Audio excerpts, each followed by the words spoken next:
everybody! My name is Kaisi. I am so excited to be jumping further into the Great American Songbook today. So, we did talk before about part of the Great American Songbook, but we didn't really get into how it started. We kept it pretty surface level, so let's talk a little bit deeper about what is the history behind this. How did it get to be so influential? What were the markers that really kicked off things that were included in the Great American Songbook, right? So, I know one of the things I love is that every time I look into this topic, every time I open up something from the Great American Songbook, from the Great Forgotten Songbook, when I encounter new material, I discover something new, even though it's been around for nearly 100 years. So let's delve into some history and learn about how the Great American Songbook came to be and a little bit about how it became influential. You can't talk about the origins of the Great American Songbook without talking about Tin Pan Alley. Tin Pan Alley was a section of New York filled with music publishers that started in the late 1800s. Like, think literally 1890s. It's, of course, something that is a little bit different today, right? Like, we still have music publishers, but the buildings of Tin Pan Alley do still exist, which is awesome. You can technically go visit the buildings where Tin Pan Alley was. It's just they don't really have anything to do with music now. But what is a music publisher exactly, right? So basically it's somebody that mass produces and sells sheet music.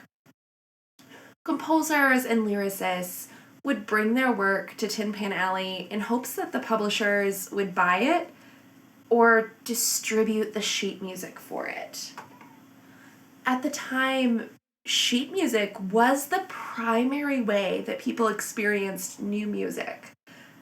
It was the way to get songs out. It was the Spotify. It was the YouTube, right? It was the TikTok. Gramophones did technically exist, but the first commercial disc wasn't available until the 1890s, around the same time as Tin Pan Alley was launching. So the technology was still extremely new and wouldn't have been in the average person's house. Even piano rolls weren't developed until the 1880s. And they couldn't play as many notes as a full piano until the 1890s. And again, these are just piano rolls, and so they also didn't have any of the lyrics or the vocal components. So if your average American wanted to hear music, it had to be live. Either someone had to come to town and perform it, they had to go somewhere to see it, which also travel was not easy, or they had to buy the sheet music and play it themselves. If they wanted to hear it at this time, they had to play it, or have someone they know play the song. So publishers hired song pluggers to really help promote the sheet music, show how cool it was, how lively the songs were. And that's how a lot of Great American Songbook composers like George Gershwin and Irving Berlin got their start. Some got their start as song pluggers, some were composers that were selling the songs. Ultimately, Tin Pan Alley was named or referenced as such because there were a lot of song pluggers competing with different pieces of sheet music and different sounds. Tin Pan Alley was named because with so many song pluggers all playing different sheet music at the same time, some people, not very kindly, compared the sound to the sound of banging on tin pans in an alley, thus Tin Pan Alley. Ragtime and jazz were also highly influential in really developing the Great American Songbook. In the late 1800s, ragtime skyrocketed into popularity. Prior to this time, most of the commercial sheet music available was honestly hymns or classical music. But that all changed with Tin Pan Alley. And so ragtime was able to offer a lively, syncopated alternative with what at the time was considered to be a really modern feel. And since Tin Pan Alley was able to more effectively distribute new genres, ragtime really started to take off in the mid 1890s. To this day, the core of Tin Pan Alley is really closely associated with ragtime music. Although there are disagreements on the finer points on what makes something ragtime, it was typically designed primarily for the piano and had significant syncopation, with a few contrasting strains that each ran 16 or 32 measures. It was popular until around 1917 or so, when ragtime really gave way to the rise of jazz. But of course, ragtime was revived and incorporated into other works in the following decades, even as recently as the 1970s. Of course, as jazz took off, it ultimately started in Black communities. Black communities are really partially to thank for some of the core elements that became the Great American Songbook. Many white artists did also begin to transition into jazz as it became the standard for popular music nationwide.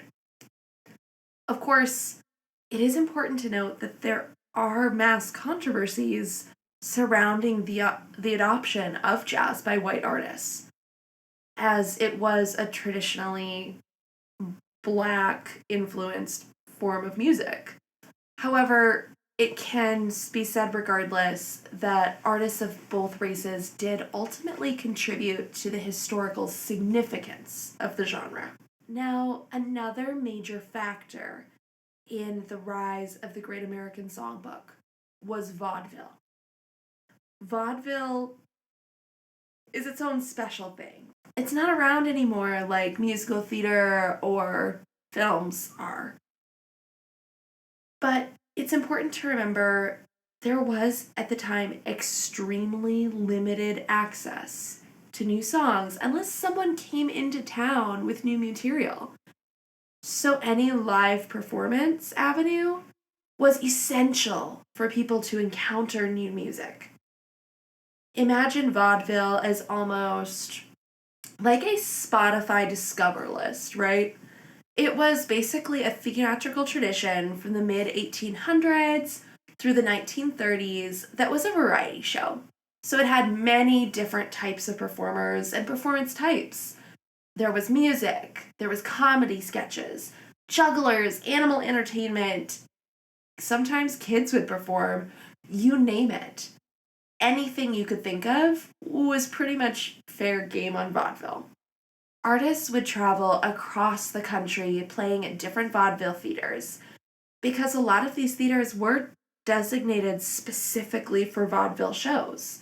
If you think of cabaret style performances, a lot of that in America would have been vaudeville. And so vaudeville really made performances more readily available when recording mechanisms were not yet super popular or easy to access. Popular performers that would travel from place to place really had the ability to showcase new songs and skyrocket popularity. This is one of the ways people really determined what sheet music even they wanted to buy. Because it's a lot harder to know, are you going to like a piece if you purchase it if you've never heard the song? Another avenue people learned new music was, of course, musical theater. It was another way people could experience new songs when shows came into town. Placing many songs in front of an audience at once exposed people to quite a bit of new music, and also, honestly, provided a more long-form entertainment option than vaudeville. Think of the difference between TikTok and YouTube, right? You've got a bunch of short little sketches that you scroll through on TikTok, where on YouTube, you typically have, you also have YouTube Shorts, but you typically see and associate YouTube with more long form content. It's the same difference between vaudeville and musical theater. Think of vaudeville as TikTok and musical theater as YouTube. Of course, in the early years of the Great American Songbook, there were also massive technological advances that really helped to further popularize the songs. With the technological advances, it was one of the first times continual new music had the potential to be readily available. As gramophones and radio became more common and honestly were invented, music began to spread more easily. And it provided even greater listening opportunities to music that could once only be heard live. It's kind of like how you used to have to get like an actual CD or cassette, and then suddenly you could find music online. Kind of a world of difference, right? From having to go find this specific material to be able to just search it on a whim. No planning involved. That type and level of difference is the same type of difference that gramophones and radio made in the early 1900s. Of course, as movies developed capabilities to include sound towards the end of 1927, and then there was the Hays Code that also added significant censorship to cinema, as well as demanding content adhere to traditional values, which began in 1934. The movie musical became particularly popular too.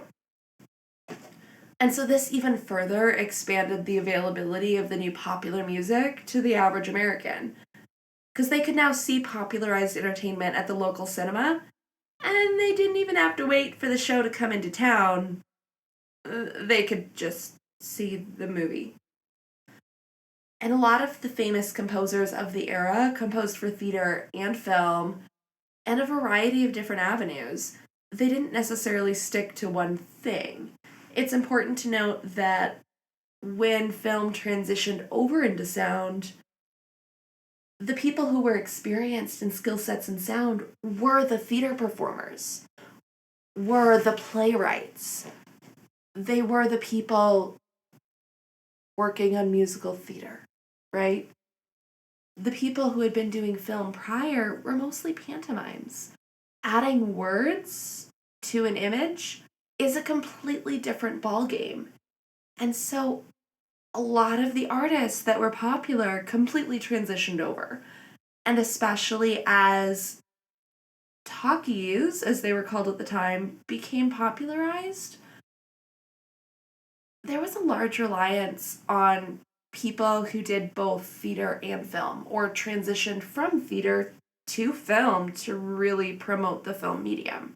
So ultimately, because of all of these different things, the popular music of the era was able to spread much more quickly and provide a lot more options for the average American to listen to. And so we were able today to talk about a lot of the origins of the Great American Songbook, kind of how it could become so influential, especially in the early years. Thank you so much for listening. It really means a lot that you're interested enough to watch to the end of the video. I know this is some really intense historical content, so I hope that you found something interesting in this video. And I also hope that you found the video about the history and origins of the Great American Songbook informative. If you want to learn more, please do subscribe. I'll keep posting related videos and delving deeper. Also, as always, feel free to ask questions in the comments or make a comment too. Guess that's what it's called. I'll answer any questions the best I can, right? If you want to see my work, click here. I also, of course, have other videos going, other content types, so feel free to check it out across my platforms. Links in the description. Thanks so much for watching and have a great day.